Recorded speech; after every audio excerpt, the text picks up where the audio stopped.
আর এই হামিম মণ্ডলকে রাতভর জেরা করা হয়। হামিমকে জেরা বেঙ্গল এসটিএফ এর। মোবাইল থেকে মেলা তথ্য নিয়ে জেরা। আরো বিস্তারিত জানাতে পারবে অনুপ রয়েছে আমার সঙ্গে। অনুপ, কোন কোন বিষয়গুলোর ওপর নজরদারি রাখছেন তদন্তকারীরা, জানতে চাইছেন, তার কারণ জট খুলতে চাইছেন তারা। এই যে মোবাইল থেকে যে তথ্য পাওয়া গেছিল, সবচেয়ে চাঞ্চল্যকর যে বিষয়টা, সবচেয়ে ভয়ঙ্কর যে বিষয়টা, যে মুখ্যমন্ত্রীর গতিবিধির উপর নজরদারি রাখছিল এই হামিমরা।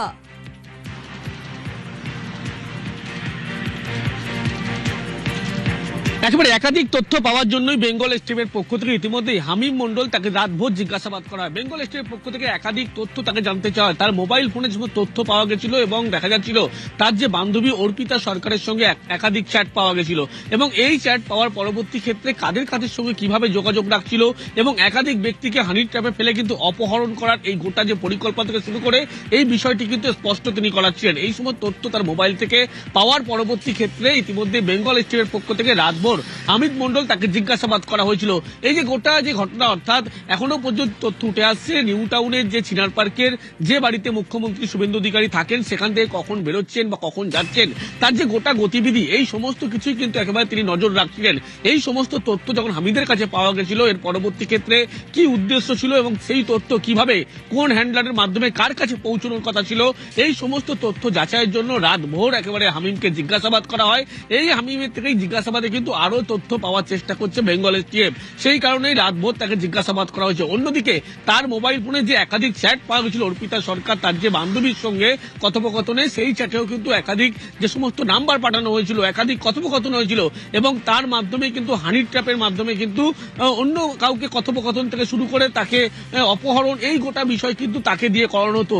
এই তথ্য পাওয়ার জন্য কিন্তু একদিকে হামিদ মণ্ডল, অন্যদিকে তার বান্ধবী অর্পিতা সরকার, যাকে গ্রেপ্তার করা হয়েছে বেঙ্গল এসটিএফ পক্ষ থেকে, তাদেরকে মুখোমুখি বসিয়ে জিজ্ঞাসাবাদ করাবে। তার আগে হামিদ মণ্ডলকে দফায় দফায় বেঙ্গল এসটিএফ পক্ষ থেকে জিজ্ঞাসাবাদ করা হয়েছে। জট খুলতে চাইছেন তদন্তকারীরা। বেশ অনুপ,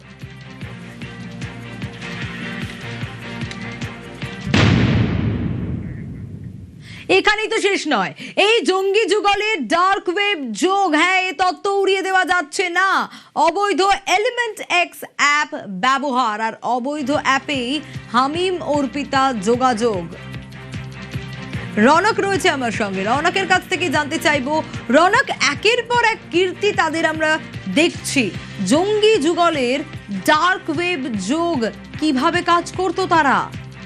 দেখো, একেবারে এলিমেন্ট বলেই যে অ্যাপটির নাম সামনে আসছে, এই অ্যাপটিকে কিন্তু জাতীয় নিরাপত্তার স্বার্থে 2023 সালে কেন্দ্রীয় সরকারের তরফ থেকে ব্লক করা হয়েছিল। সেই সময় গোয়েন্দা সংস্থার দাবি ছিল যে জম্মু কাশ্মীরের জঙ্গি ও তাদের সহযোগীরা এই অ্যাপগুলির মাধ্যমে কিন্তু যোগাযোগ করত এবং দেখা যাচ্ছে যে এই অর্পিতা এবং হামিম তারা কিন্তু এই এলিমেন্ট এক্সকেই ব্যবহার করতো তাদের প্রত্যেক দিনের যোগাযোগের জন্য।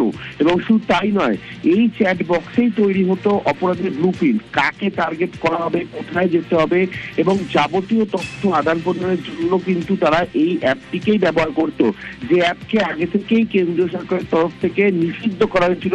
কারণ গোয়েন্দা সংস্থার দাবি ছিল যে এই অ্যাপের মাধ্যমেই জম্মু কাশ্মীর এবং পাকিস্তানের জঙ্গি বা তাদের সহযোগীরা একেবারে সরাসরি ভারতের এই ধরনের যুবকদের টার্গেট করে বা এই ধরনের নাশকতার চক্রের জন্য কিন্তু এখানেই তারা যোগাযোগ স্থাপন করে। এই অ্যাপই এই হামিম এবং অর্পিতা ব্যবহার করত এবং সূত্রে খবর এই অর্পিতা ইভেন্ট ম্যানেজমেন্ট ও ফটোগ্রাফি কাজের সূত্র ধরে নিজেকে ইভেন্ট ম্যানেজমেন্টের কর্মী হিসেবে পরিচয় দিয়ে বা যে কোনো ইভেন্ট করে দেওয়ার নামে তারা কিন্তু যারা প্রভাবশালী ব্যক্তি তাদের কাছে পৌঁছানোর চেষ্টা করত। তারপরে ধীরে ধীরে টার্গেট করা হতো তাদের প্রভাবশালী ব্যক্তিদের, আনুষঙ্গিক যারা রয়েছে তাদেরকে। এইভাবেই কিন্তু গোটা চক্রটা হানির ট্র্যাপের বিষয় এই অর্পিতা চালাতো হামিমের নির্দেশে। কিন্তু গোটা বিষয়টাই এই ধরনের যে নিষিদ্ধ অ্যাপ, অন্য জায়গার ভিপিএন ইউজ করে এই অ্যাপে তারা মেসেজ করতো, তারা নিয়মিত যোগাযোগ করতো এবং এখানেই কিন্তু হ্যান্ডলারদের যে নির্দেশ, সেই নির্দেশগুলো এই অ্যাপের মাধ্যমেই আসতে তাদের কাছে। বেশ।